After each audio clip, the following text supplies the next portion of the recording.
Good morning to all of you. I hope all of you are doing great. Imagine that you suddenly remember a biological name of any plant, but you haven't had studied anything about biology.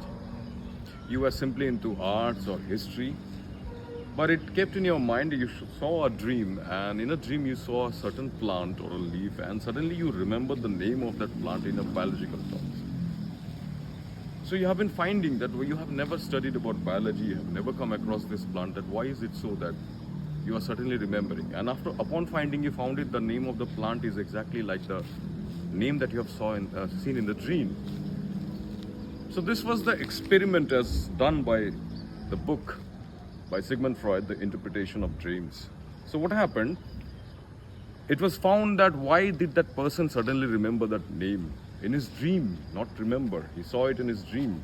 So it so happened, like from his time when he saw the dream, like 50 years back or 30 years back, he used to do some painting work, and over there in the books of that, he used to write the names of the plants. So it so happened that he wanted to work for his sister, or wanted to gift her a book, and where he started drawing about those plants. So subconsciously it got stored somewhere.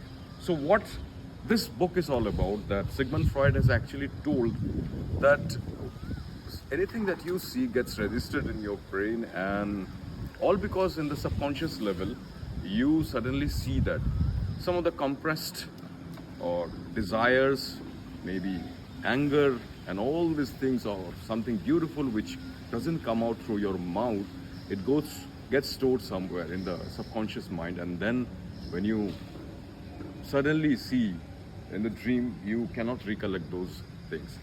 But if you go back to the part of the Mandukya or Mundaka Upanishad, it is told that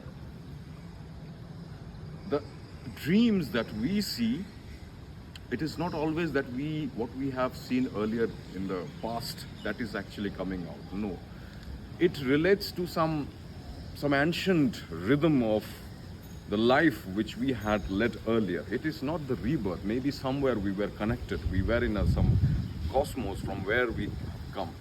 So there's a fourth part in the Upanishad as well, which is known as Turya, where it is known as connecting with the subconscious level or conscious level over there. So in a way, Freud tried to reach the depth of where it started, the bottom of if I compare it to the sea of consciousness.